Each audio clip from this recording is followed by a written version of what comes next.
Welcome, ladies and gentlemen, to another episode of Cuz You Don't Know Football. Guys, we just got through week 17, and we're approaching week 18, in which that's the end of the regular season.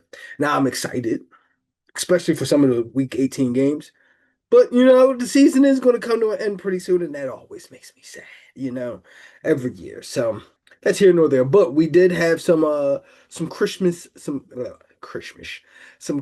games that were on the docket, and we're gonna go through them right now. Let's get that straight. Oof. And excuse me. So these were the week 17 games that we were going through that we were going through. All right. So there were some Christmas games, the Lions lost to the Vikings. They got eliminated. Saw that. Commanders almost beat the Cowboys. They lost. Doesn't matter. Both teams are missing the playoffs. Broncos beat the Chiefs. Surprisingly better than I thought it was going to be, but Broncos won, stuff like that. Let's go to these Saturday games. The Houston Texans beat the Los Angeles Chargers. They won 20-16. Let's get to some stats. We always do the losing team first. So, for the Chargers, Justin Herbert, he was 21 of 32 for 236 yards, one touchdown, one pick. Now, the Houston defense had 5 sacks on this man, so I'd say that's a lot. But he played well. That he did have an 84, about an 85 passer rating. He also led them in rushing with 6 carries for 36 yards. So as you can see, not much on the ground there. But Marion Hampton did have a rushing touchdown. So that's there. So Quentin Johnson had 5 receptions for 98 yards. Aronde Gatskin had 3 receptions for 32 yards, and he had a touchdown. And Luke McConkley had 31 yards receiving, and Omarion Hampton also had 31 yards receiving. So everything was kind of spread out there. So for the Texans, CJ Stroud was 16 of 28 for 244 yards, 2 touchdowns, and 2 picks. He had an 80 passer rating. And Jaquavius Marks, 19 carries for 71 yards. There were no rushing touchdowns. And Jaden Higgins led them in receiving, two catches for 88 yards and a touchdown. Nico Collins had 57 yards receiving. And Jalen Noel had 54 yards receiving and a touchdown. So the Chargers lose again to a team that you need them to beat. Surprise, surprise. Um, Listen, I do not like that the Chargers are giving up like 5 sacks to the Houston Texans. They're going to give up a lot of sacks because their offensive line isn't really that good. But I will say I am impressed with how Justin Herbert played during this game, having been sacked 5 times and keeping them in the game. Houston jumped out to like a 14-3 game and they made it more competitive throughout the game. Um, with that said, I do think Jim Harbaugh coming out saying that he was like the greatest of all time at doing something at the quarterback position. Like, I get why he has to say it because that's his quarterback, right? I get that he has to say things like that, but every time we say something so good about Justin Herbert, it's in the vein of him losing, if for all this talent and what it is and what it could be, we need to see this attached to wins and consistent wins and important wins. You know, yes, he played very well, but it was in a losing effort, and I don't know how I feel about that. You tell me what you guys think. If I'm wrong, you tell me what you guys think in the comments. But Houston, the one thing that I wanted to see Houston do that they did not do was close the door on the Chargers. I wanted to watch the Houston Texans defense with a lead say, all right, this is why we had the lead. You guys can't score on us. They ended up creeping back into the game. I wanted to see CJ Stroud make decisions and checks that put them in the best decision going down the stretch. They didn't really do that. Um, but, great win for the Texans. I just want to see them going into the playoffs with what I saw them be the last, like, let's say, month. But good win for them, you know what I mean? All the same, really good win for them.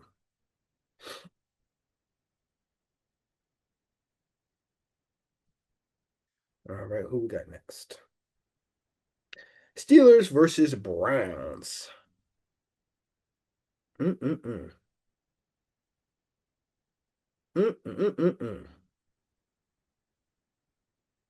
Where we at? Okay. Steelers versus Browns. So, so the Pittsburgh Steelers needed to win this game. If they won this game, they win the division. They clinch the division. There's no way Baltimore could have caught them or anything. And the Pittsburgh Steelers lost to the Cleveland Browns 13-6. Aaron Rodgers was 21 of 39 for 168 yards, no touchdowns, no picks. He was sacked twice, but he had a passer rating of about 65. Jalen Warren had 64 yards rushing. There was no rushing touchdowns because they only scored one time. Pat Fryermuth had 63 yards receiving. That was everything for them. Okay, and Shedeur Sanders was 17 of 23, 186 yards, one touchdown, two picks, and he was sacked two times. So he had a 75 passer rating. Um, Dylan Sampson had 27 yards rushing. They really didn't have anything rushing on the ground. Um, no rushing touchdowns. Jerry Jeudy had five receptions for 54 yards, but the receiving touchdown came from Harold Fannin Jr., and he had 30 yards receiving. Steelers, all you had to do was beat the Browns, and you got the division. It always sets up. See, when people start saying these games are fixed and stuff like that, well, you had to beat the Browns. The Browns won three games coming into this game. All you had to do was beat that, and you win it. That's why people start thinking funny stuff or funky stuff is happening. Although I'm very excited for the Pittsburgh Baltimore game in Week 18. I'm going to be watching that. But all you had to do was win against that, and you could. Now, was DK Metcalf not there? No, he was not there. Is that his fault for yoking up and punching a fan? Yes, it is. Uh, but going down the stretch, it clearly would have been DK going trying to get those passes at the end of the game, and we might have had a different result. But I don't know why you're going at Denzel Ward three straight times going down the stretch. I don't know why that was the game plan or what the offensive coordinator and Aaron Rodgers saw together. But let's just say I probably wouldn't have made that same choice. But they did hold off Myles Garrett, and Myles Garrett did not get the sack record, did not have a sack in this game. So that's here nor there. Um, with the Cleveland Browns. So Cleveland, you probably should have been starting Shedeur Sanders the whole damn time, as everybody tried to tell you. I don't know why Kevin Stefanski decided I'm gonna just crush this kid's career, or why he didn't want to start him when it was clear that he was the best quarterback. But ever since you've inserted him into the starting lineup, your team, it looks more in place. It looks like a team that, oh, we know what they're building. And now we can see what you're building. I think we've taken off that they need another quarterback at least till next year. Let's give Shedeur a season and watch what he does. But you can see what what Cleveland is building now. Like they have a quarterback. They have their young running back. They have their young tight end. They have their pass rusher. They need another pass rusher. Uh, they need another wide receiver, but they have Jerry Jeudy. Like you can kind of see what it is that they're planning. So Kevin Stefanski, you should probably go apologize to Shedeur Sanders. Maybe go give him a hug or something, because I don't know what your evaluation team was seeing, but all of them need to be slapped and getting rid of because y'all don't know what you're talking about. You should have been starting him. He's great. Why don't you ride with that? Because he probably just saved all of your jobs.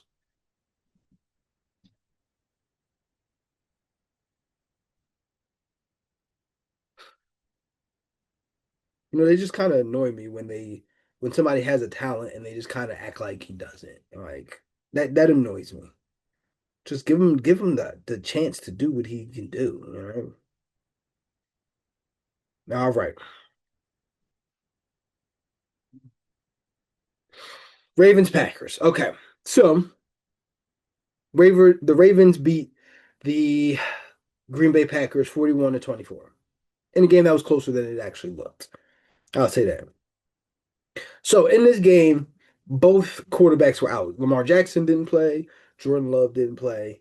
Um, for different reasons. Lamar hurt his back, and because Lamar hurt his back, the Packers already clinched a playoff spot, so it really didn't matter. So Jordan Love coming off like a concussion protocol, like they didn't have to rush him back, so he rested. But I will say both backup quarterbacks played very well. Malik Willis, he had, and this is for the Green Bay Packers. So Malik Willis was 18 and 21 for 288 yards, one touchdown. He had no picks. He had 134 passer rating. He also led them in rushing with 9 carries for 60 yards and 2 rushing touchdowns.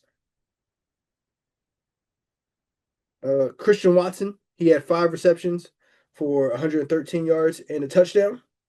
Balled out. Romeo Dobbs had 62 yards receiving.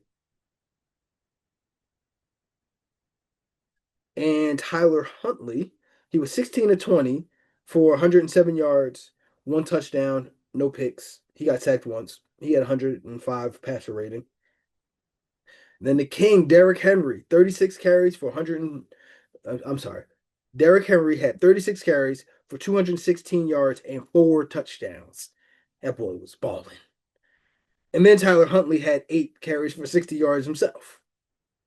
But this game was about Derrick Henry, absolutely. And Zay Flowers had 30 yards receiving. Mark Andrews had 28 yards receiving. Isaiah Likely had 27 yards receiving. They kind of spread it out there. So I feel like for the Packers, we're more or less just getting to the point where there's going to be we're preparing for an inevitable end. Okay, um, they're going into the playoffs very wounded, and there's just players that aren't coming back. Micah Parsons out for the year. Tucker Kraft is out for the year. Um, I there's more injuries there, but I just don't. I think we've seen the best of the Green Bay Packers. It's been a great season, I mean, for them. But I think they have some things that they need to work on next year. With that said, they're probably going to rest all their starters in Week 18 and get ready for the playoff game against whether it be the Eagles or the Bears. Kind of see where I'm going there, and that'll be what it is. Now, I will probably tell you now for the Ravens, Derrick Henry, he probably just inflated his whole career after this performance. Now I'm starting to see like comparisons to like Adrian Peterson's career. I'm not going into who I think is better or anything like that, but I think putting up a 200-yard rushing game this late in his career with his starting quarterback out and the whole defense looking at him saying, we got to stop him, and 200 yards later, you couldn't. I think it says a lot about the King, and salute to Derrick Henry. I do think with the Ravens, it helps them when their quarterback is a running quarterback too. Like it helps move their offense. So watching the game, Tyler Huntley and his ability to run absolutely made the defense have to pay attention to something else. I'm not sure what the Ravens are going to do week 18, but I don't think it's the worst decision in the world to play Tyler Huntley with that too in that game as well if Lamar can't go. Lamar has been more limited from the hamstring and lead in the back. Like, his running abilities he hasn't run the ball as effectively as he did in the past. So if there's a question, I think Tyler Huntley is a good option to take into Pittsburgh and figure this out, you know? But yeah, I'll be looking forward. I'm going to be looking forward to watching the Steelers and the Ravens game. I'm not sure if it's Saturday or Sunday, but I'm going to be glued to the screen. Y'all gonna have to get out of my way for that one.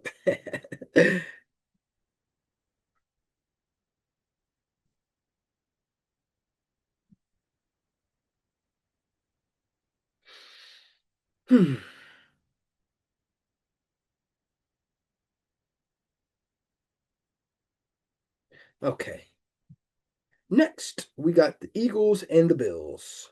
So the Eagles held on and beat the Buffalo Bills 13-12 in Buffalo.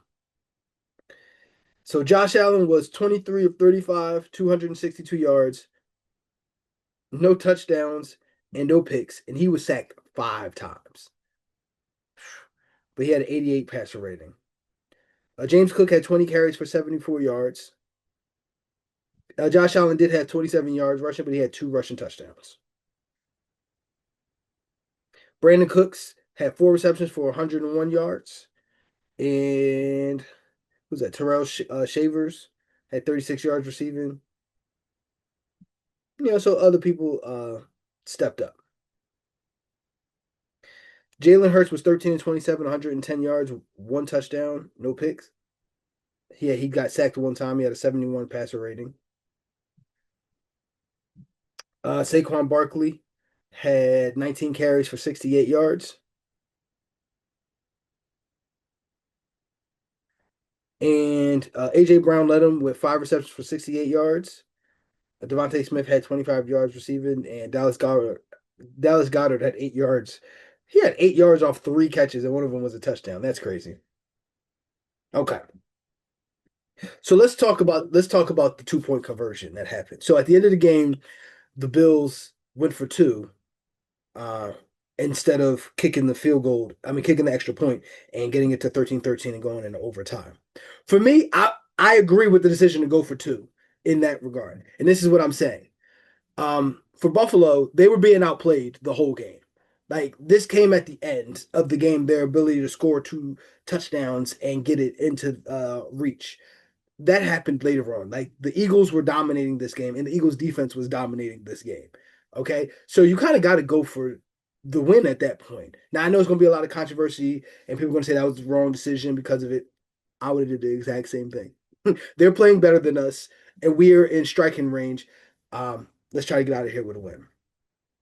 Now, for the Bills, though, going into the playoffs, this is exactly what I'm saying. They can be a good team is going to be able to beat them. I know everybody loves it.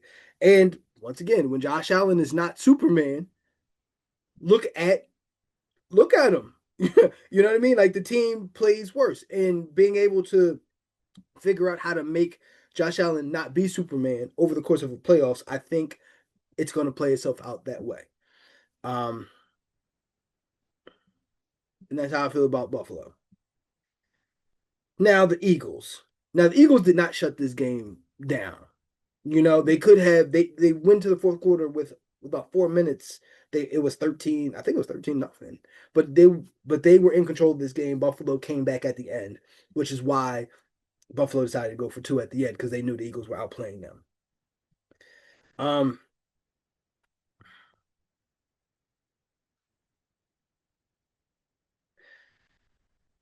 the Eagles defense has definitely resurfaced itself, and I feel good about the Eagles defense going into the playoffs. Um, I'm still not loving this offense though. I'm not loving how out of sync that they look. Now, the one thing that I give them history will allows me to give them a puncher's chance to figure all of this out because in recent memory we watched for 3 straight years the Kansas City Chiefs not really put it all together. They look rough and it look out of sync, and they still got to 3 Super Bowls. That's the information that I have to go off of to say, well, the Eagles can still make the Super Bowl and win a Super Bowl, you know? But this offense, I'm not gonna lie to you, the Patullo, the offensive coordinator, Jalen Hurts, man, I make arguments for Jalen Hurts all the time, and now he's becoming a little bit more of an enigma for me and a headache. And I'm like, well, I'm not understanding what about this offense is making it so hard for him. But there's something in this offense that doesn't click through Jalen Hurts. And they're basically featuring Jalen Hurts as like the best player instead of AJ Brown and Saquon Barkley. We'll see if they get it together come playoff time, but this is hard to look at. But after watching this defense, I have more confidence in what they can do to another good offense, other good teams, everything like that. So let's keep watching them.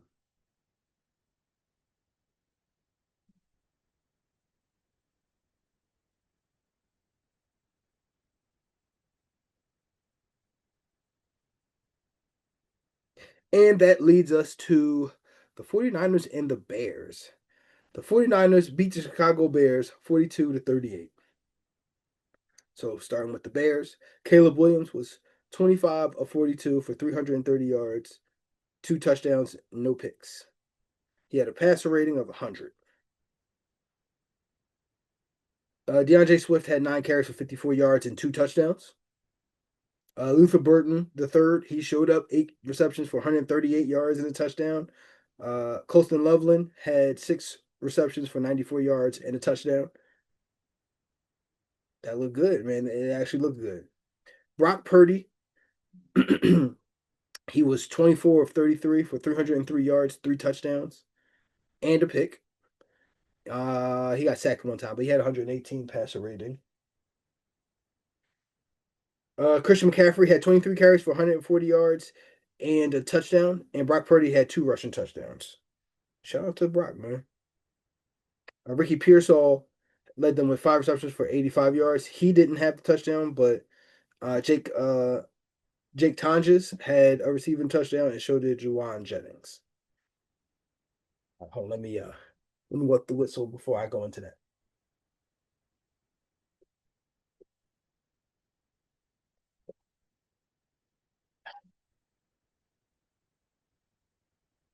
So I don't have as much for the Chicago Bears.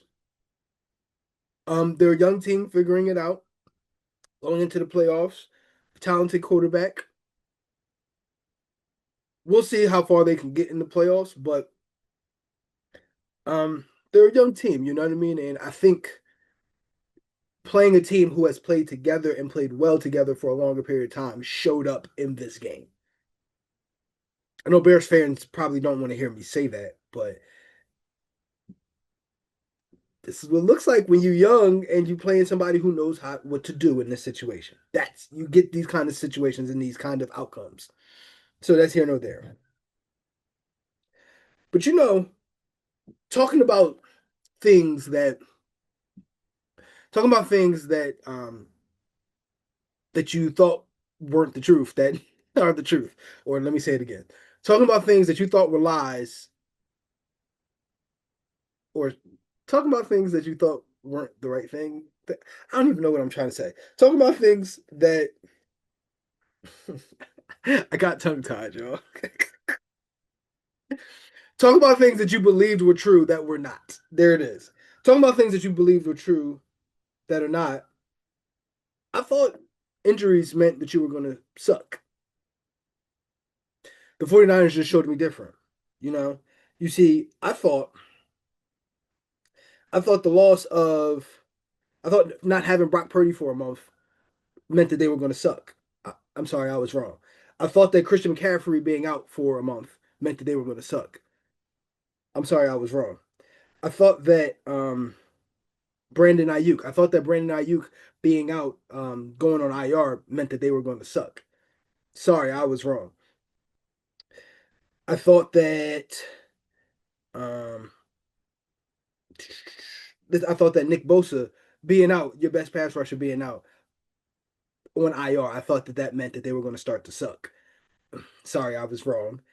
And I thought that Fred Warner, the best middle linebacker in the game, going out was going to disrupt their whole defensive culture and they were going to start to suck. Sorry, I was wrong. Guys, I've never seen a team lose more big money players at important positions and still just roll. I've never seen this. Kyle Shanahan is the coach of the year. Like, I don't want to hear anything about anything else. Kyle Shanahan put together this beast. He lost his best wide receiver. He lost his best running back. He lost his quarterback, his best pass rusher, his defensive leader, all at the same time for at least a month, all of them together, and it hasn't even mattered. You know what? This is a learning lesson for me too. I gotta say it to myself, cause you don't know football either. But I'm serious. I've never seen this. And anybody that says they've seen this and said, oh yeah, the 49ers are gonna lose all of these pieces and it's just gonna be all right, you're lying. You're lying. You've never seen this. Everybody else that you've seen with injuries at key positions, especially at key positions, you know, and unraveled everything with the team. And this has not done anything close to that with the San Francisco 49ers. And round of applause to them making the playoffs. I was wrong. I said I was wrong. There you have it. I don't want to hear about this no more in the comments.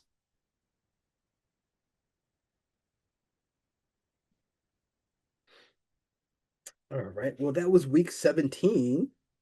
And tonight the Rams are playing the Falcons. So we'll see how that goes. I'm not really interested in that game, to be honest with you.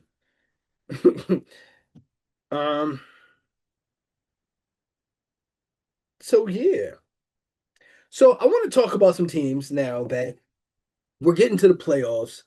We're not going to hear about these teams. They're not important in the rest of the season like that. They're not very good. But I want to shout out some teams that I can see what they're building, you know, or some teams that aren't necessarily good that I can see what they're building. The Minnesota Vikings. Minnesota, I see what you're building. I see the talent on display. I see the wide receiver core. I see the tight ends. I see the offensive line. I see the defensive line. I see the corners. Problem is, you have JJ McCarthy as your quarterback. Now, before y'all start, JJ McCarthy isn't bad. He's inconsistent. The quarterback position is about consistency. That's what, not about talent. It's not about talent. It's about consistency. JJ McCarthy, in his inconsistency, has brought down the, I would probably say, ready-made playoff roster down to an 8-8 team. Now, they'll whether they win or lose, it doesn't matter. They're already eliminated. Um, but if they get the quarterback position right next year, Minnesota Vikings, we're having a different conversation. We're having a different conversation about them.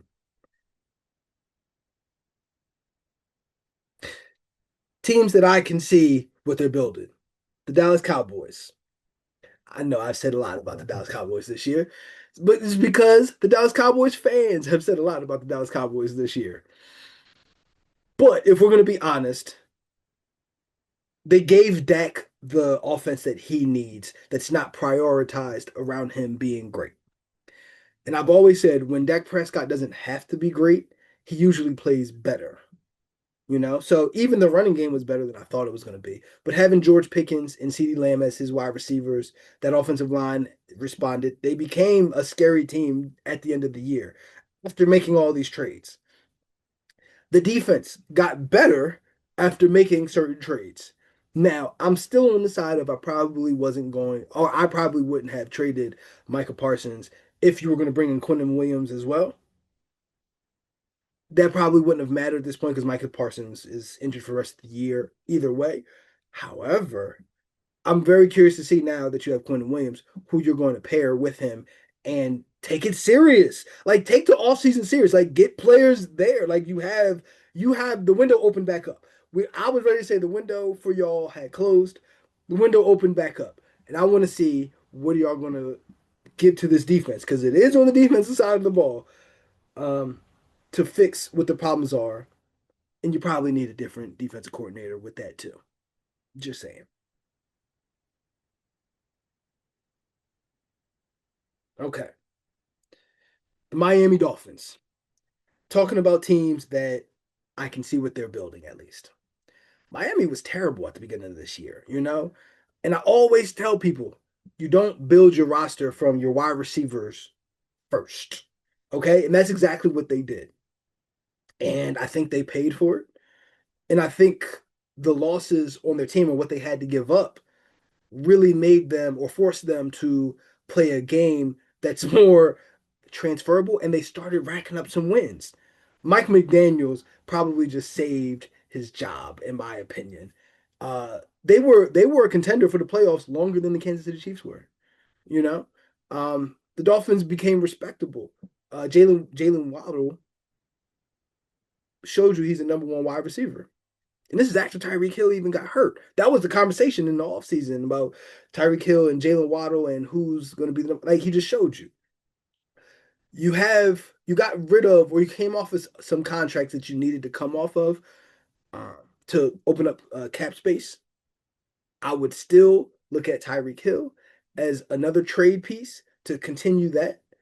But Mike McDaniel showed you whether it was two at quarterback or whether Ewers, what's his name? We'll just call him Ewers.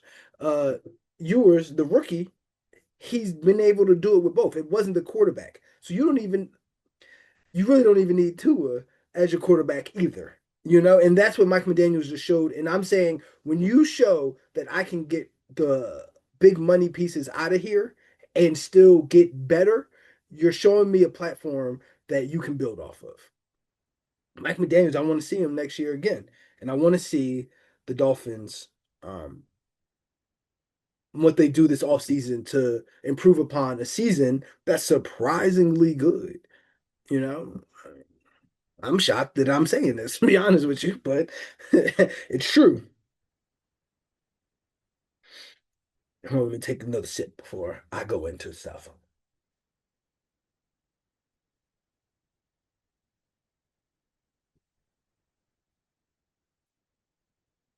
Okay. And finally, New Orleans Saints. Teams that I can see what they're building. I see it. You know, man, I can't tell you. I just talked about them last week. I can't tell you how impressed I am with New Orleans Saints. They just won four straight games. They unloaded basically their whole roster and just kept the pieces that they are like, okay, this is what we can build upon.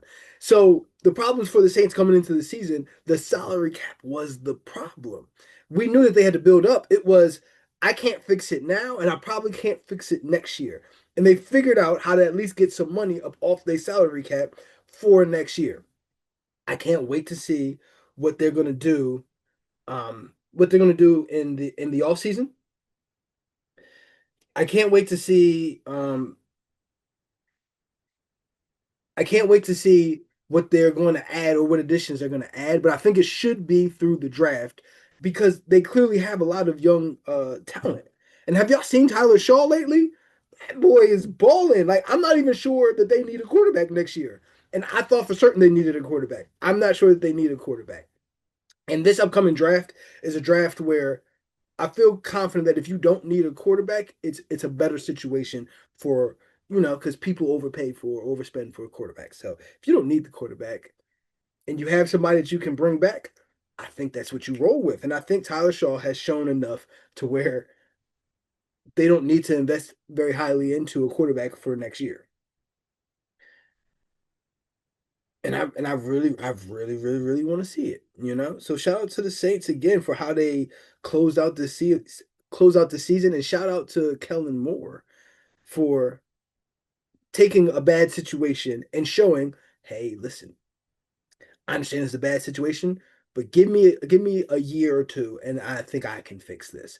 And you put a platform into it. I still want to see what you got. I still want to see what you're going to do, but you put the platform in motion for year two to maybe you surprise some teams for how good you can be. So finally, guys, I want y'all to know I'm very excited about these week's games. These week 18 games. Now, there's some games on here. So Saturday, first of all, y'all not even going to be able to get to me on Saturday. Saturday, the Panthers are playing the Bucks. I can't wait to see that game. That's for the NFC South. Um, the Seahawks are playing the 49ers. That's for the NFC West, and potentially the number one seed in the whole playoffs. And then, of course, you got the Ravens and the Steelers, and that's for the AFC North and the playoffs. So we got games that are coming down right down the wire of who's going to be in, who's going to be out. But all I know is all this has really been fun watching the season. But either way, I digress. With that said, guys, I think we're gonna wrap this up. You can catch the full episodes on Spotify and YouTube, and you can catch the reels on Instagram, Facebook, TikTok. We all over the place, and we doing our thing. We're growing, and I thank you everybody for sticking with us and watching us grow. And watch what happens next. And with that said, we say once again, I said it before, I say it again, cuz you don't know football. I'm your boy Reed. Like Martin said, I'm gonna see you when I see you. Peace.